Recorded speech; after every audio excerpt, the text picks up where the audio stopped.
Okay, welcome to this quick tutorial.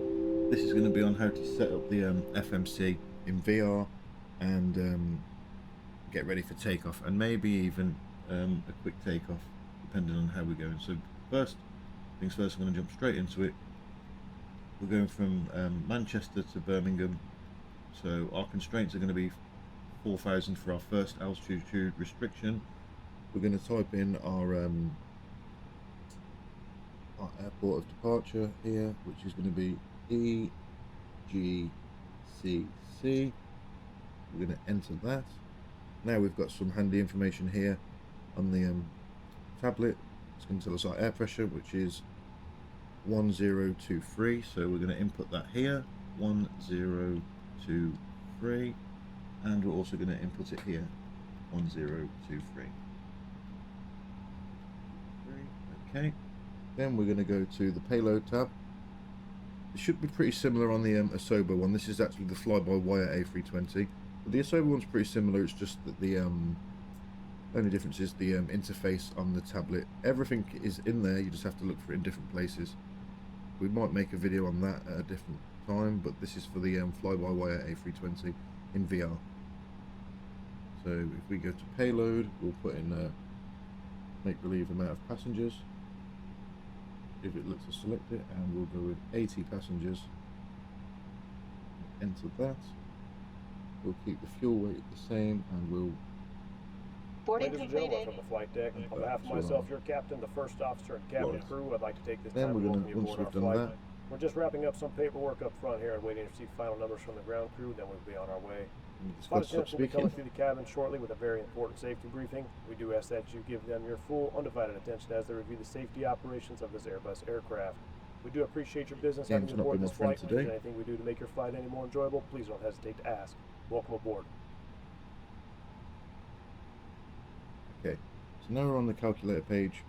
We can get the information that we need from the FMC itself. So I've got a custom camera saved. I'm just going to lean over, get a nice angle on the FMC, save that, sit back up, and then that should pull us to the FMC. And the first thing we're going to do in the FMC is we're going to type in where we're going and where we're coming from, which is EGCC. Manchester is where we're starting from, / EGBB.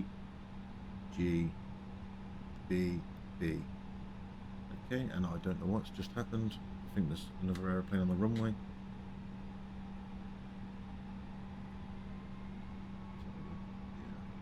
I think another aeroplane's just landed into us. This is the fun of starting in the on the runway in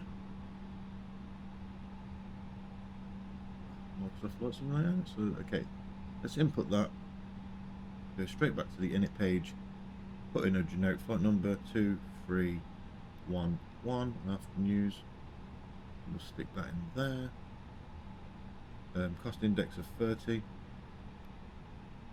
This cost index we usually give you on your sim brief flight plan. Today's altitude is going to be 190. Put that there. Then we go to the Init B page. This is quite important for your flight's vertical path. If you don't input this zero fuel weight, the plane doesn't calculate a vertical path, so you can't go into managed modes. So we're going to click that once and click it twice. It's going to give us our zero fuel weight. Then down here we're going to have our ground weight, which is 6020. That's important because we are going to need it for the next part that we're going to do, which is here. So if we enter that there, 60200, and enter. So this is our takeoff calculator. We're going to put in the airport that we're taking off from, which is EGCC. We're going to press enter on that. Then we're going to click over here and click METAR. METAR. That's going to pull the airport's information over the internet, and we'll select our runway. Then we'll press fill data from METAR, whatever it's called. So that's done that now. We've got a temperature of 22 degrees, a QNH of 1023, runway heading to 31. The weather conditions are dry. We'll have to input this again because 60200 in kilograms. Enter. So because we pulled it from the internet there, that's reset our takeoff weight. So we've done that. We're going to change this because I like to take off with full maximum thrust because I don't care about the neighbours. So flex is just a noise saving takeoff where the engines won't use full thrust, but we're using full thrust because we don't care about the neighbours at the moment and we don't care about making a lot of noise. Runway elevation is inputted automatically for you there, and we're just going to hit calculate. And once you've hit calculate, you'll get your V1 speed, your VR speed, and your V2 speed. I think V2 speed is the speed at which you're going, which is the last point that you can stop on the runway safely. Flaps 1. So now we've got this, we're going to go to our FMC again, and we're going to type in everything on there as we've seen on our tablet. So our V1 was 135 and our VR speeds were, and V2 speeds was 137. So we go 135, we're going to put that in the V1, 137, we're going to put that in V2, and 137 again, that's going to go in V2, sorry, VR and V2. Flaps 1, we said, so there's flaps 1 inputted, and flex to temp we're not using because we're using full toga today. So the next thing we're going to do is go to the flight plan page, then we're going to click on EGCC, departure. So today we're on runway 23 left, we're going to be going towards Birmingham on the list to Y departure, and we're going to insert that. Then we're going to scroll through, look for any flight plan discontinuities. We're going to get clear in our scratch pad until it shows up, and then we're going to hit flight plan discontinuity. There we go. And then we'll go to EGBB, which is our arrival airport. Click on arrivals, ILS 33. AMPIT 1B is going to be the standard terminal arrival that we're using, which is also called a star. We're going to use BHX as a VEA, and we're going to insert some. You can put no VEAs, but I like to fly the teardrop pattern on the BHX. So we're going to get clear in our scratch pad again. It's very important to go through your whole flight plan by using the arrow keys here, up and down. Up is down and down is up, and just go through to make sure that you've got no flight plan discontinuities. So clear in our scratch pad again because we've got 3, and clear that last one. So now our flight plan should be green all the way from start to finish, which it is. So another way to check that is if we come back, if we go to arc mode, plan mode, we go to about 40, let's say, and then we can just cycle through our flight plan, and it will take us all the way through. We want to see a nice green magenta line right down to the end of the flight path, which we have nice solid. If there's discontinuities, this green line will be broken, so you just go back to your flight plan page, scroll through for your discontinuities, get clear in your scratch pad at the bottom, and then click in line with the discontinuity. So we haven't got any on this one now, so we're okay. So we can go back into arc mode if it lets me. Okay, and we'll leave it at 10 nautical miles, and then on the co-pilot side we'll get a bigger overview of the full flight plan, so we can just, no, we could just, if it was plugged in. Okay, let me just plug my flight stick back in. Nice little audio cue there to say that it is. Zoom in, and there we've got a bigger overview of the flight plan. for situational awareness, and a smaller one of our 10-mile radius. Okay, so far we've done the flight plan, we've done the init page A and the init page B. Very important to do your init page B, because we do need, like I say, the zero fuel weight for the plane to work out its takeoff speeds and to work out its vertical path when you're actually in the air.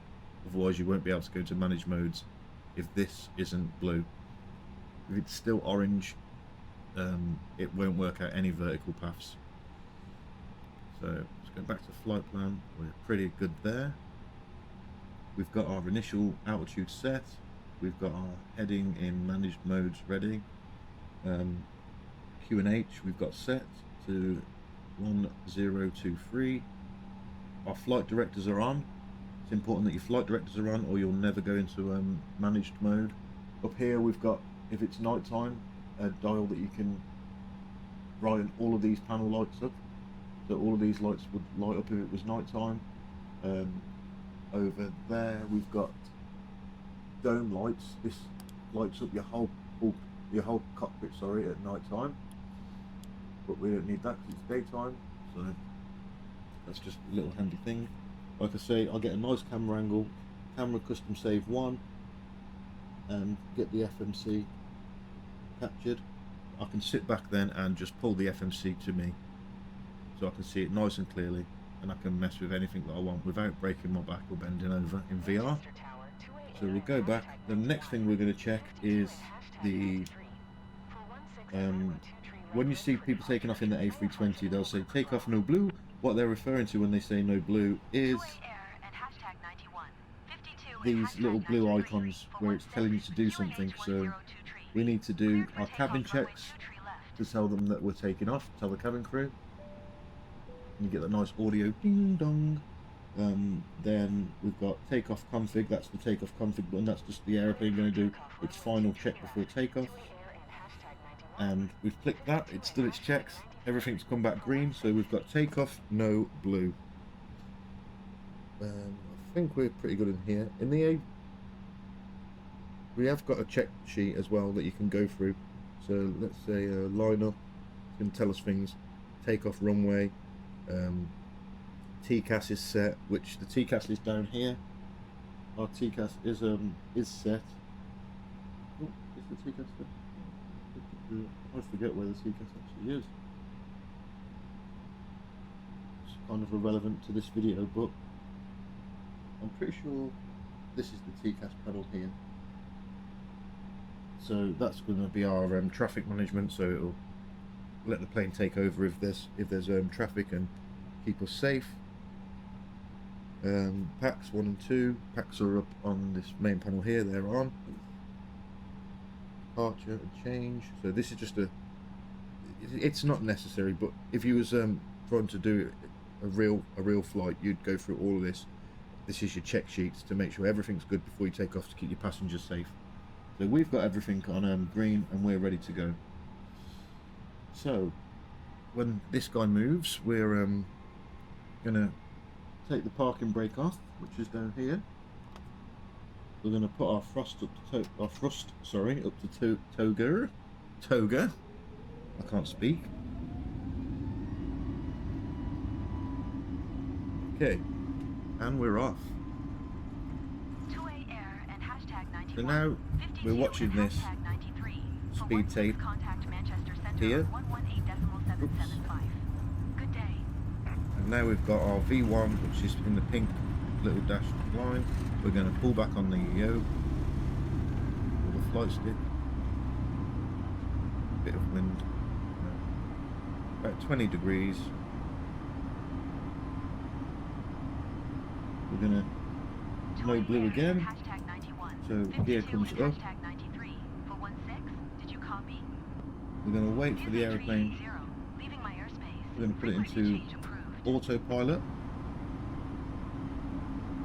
So now it's managing the throttle and it's managing the autopilot. They're both in. It's going to tell us to put the levers to climb. So we move the levers back to the climb detents. And when we get to S speed, we're going to raise the flaps. So now the aeroplane should start following the magenta line.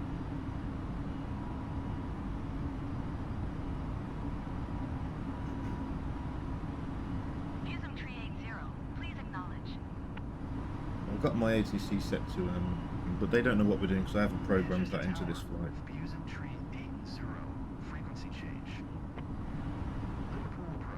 Okay. So now we're going to raise our flaps because we've gone past S speed. Our altitude set to 4,000 for our initial climb, and the aeroplane's trying to get to 4,000 for the initial climb. If we press this button, we get our constraints show up on the PFD. So our first constraint is 3,000 or above. That's not below 3,000. That's 3,000 or above, so that you're clearing anything that's on the ground. We're already above 3,000. The aeroplane's going to hold at 4,000. And when we come past this first constraint, we'll go to the next constraint, which is 5,000, and we'll click Manage Mode, which is pushing the altitude knob in, and pulling out would put it into an open climb or a manual mode. So now we're going to carry on our climb up to 5,000.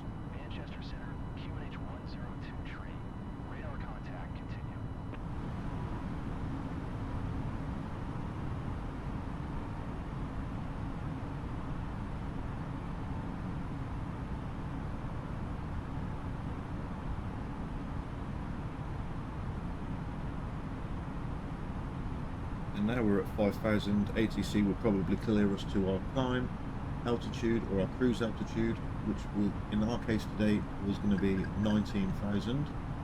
So let's just pretend that they've cleared us to our cruise altitude, and we'll put that back into managed mode. The airplane's going to start to climb to its cruise altitude, and the QNH on the PFD is going to start flashing to say that you've gone above your transition altitude, which is 5,000 in the UK, and it wants you to put the airplane into standard QNH mode. So we're going to click standard. Standard's going to show up on the PFD, and it's not going to be flashing or annoying you in any way, and the airplane's going to continue to climb and obey its constraints. As you can see here, there's a speed restriction most probably. The airplane's going to obey that and climb up. So that's going to be the end of the video for today for setting up the FMC. There will be videos on how to manage the plane when you're in cruise.